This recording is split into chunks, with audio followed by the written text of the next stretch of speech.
हरे कृष्णा। श्री हरि नमस्कार भक्तों, आपका स्वागत है आपके अपने भक्ति ज्ञान चैनल पर। आज हम सुनेंगे मार्गशीर्ष मास के अध्याय 24 की पावन कथा। भक्तों, इस कथा को ध्यान से सुनना, क्योंकि यह सिर्फ एक कहानी नहीं है, बल्कि आपके जीवन में सुख, शांति और आशीर्वाद लेकर आने वाला मार्ग है। तो देखते हैं, भगवान विष्णु को अत्यधिक प्रिय इस मास में क्या विशेष है और क्यों हर भक्त इसे अवश्य मनाए। मार्गशीर्ष मास का यह दिन अति शुभ और पवित्र माना जाता है।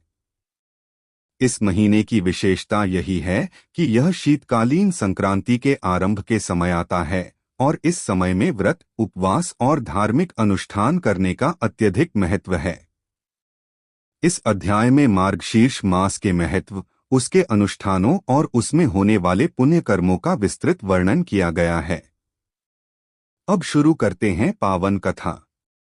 पुराने समय की बात है, एक नगर में एक सज्जन पुरुष रहते थे, जिनका नाम राजर्षि अच्युत था। वे बहुत ही धर्मप्रिय और तपस्वी पुरुष थे। मार्गशीर्ष मास के आगमन से पहले ही उनका मन आध्यात्मिक चिंतन में मग्न हो गया। उन्होंने अपने घर के मंदिर को साफ सुथरा किया, दीपक सजाया और लक्ष्मी, नारायण और सूर्यदेव के पूजन की तैयारी शुरू कर दी। मार्गशीर्ष मास के पहले दिन अच्युत जी ने पूरे नगर को यह संदेश दिया कि इस महीने में प्रत्येक व्यक्ति को व्रत रखना चाहिए, ब्राह्मणों का सम्मान करना चाहिए और दान पुण्य का विशेष ध्यान रखना चाहिए। उन्होंने कहा, जो मार्गशीर्ष मास में पवित्र कर्म करता है, उसके जीवन में सुख, समृद्धि और स्वास्थ्य का आगमन होता है। यह मास धन, विद्या और मोक्ष का अद्भुत संयोग लेकर आता है। पहले दिन उन्होंने अपने घर में गृहस्थाश्रम के नियमों के अनुसार दीप जलाए, ब्राह्मणों को आमंत्रित किया और उन्हें विशेष आहार दिया। इसके साथ ही उन्होंने नगर के अन्नपूर्णा मंदिर में गरीबों और अनाथों के लिए भोजन का आयोजन किया। अच्युत जी ने नगरवासियों को यह भी बताया कि मार्गशीर्ष मास में सूर्यदेव की विशेष पूजा करनी चाहिए, क्योंकि सूर्यदेव जीवन में ऊर्जा और स्वास्थ्य का स्रोत हैं। दूसरे दिन अच्युत जी ने अपने घर में कथा का आयोजन किया। उन्होंने मार्गशीर्ष मास की कथा सुनाई। एक समय की बात है, देवताओं और ऋषियों ने पृथ्वी पर आकर मनुष्य को मार्गदर्शन देने का निश्चय किया। उन्होंने देखा कि मनुष्य भौतिक सुखों में लिप्त होकर धर्म और पुण्य से दूर हो गया है। तब भगवान नारायण ने मार्गशीर्ष मास में विशेष नियम और उपासना का विधान स्थापित किया। इस मास में जो व्यक्ति सत्य, धर्म और भक्ति के मार्ग पर चलता है, उसके पाप क्षय होते हैं और जीवन में सुख, ऐश्वर्य और मोक्ष का मार्ग प्रशस्त होता है। कथा सुनकर नगरवासियों के हृदय में श्रद्धा और भक्ति का भाव उत्पन्न हुआ। उन्होंने तय किया कि वे मार्गशीर्ष मास में व्रत, उपवास और दान पुण्य के नियमों का पालन करेंगे।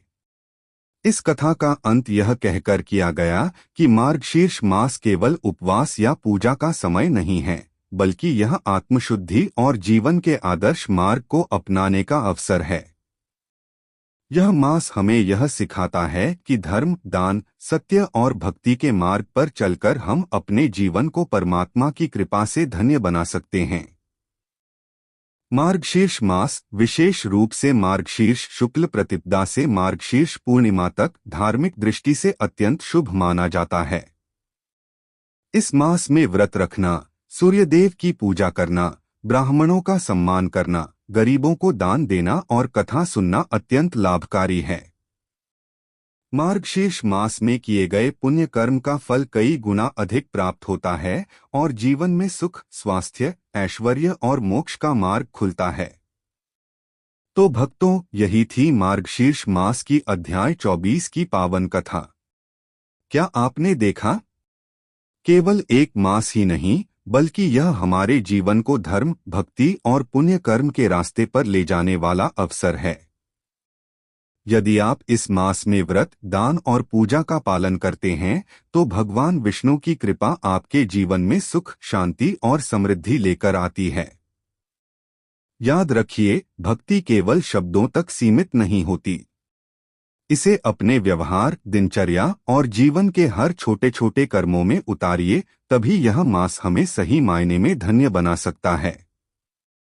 तो आज ही प्रण करें, सत्य बोलेंगे, दया और दान करेंगे और भगवान की भक्ति को अपने हृदय में उतारेंगे।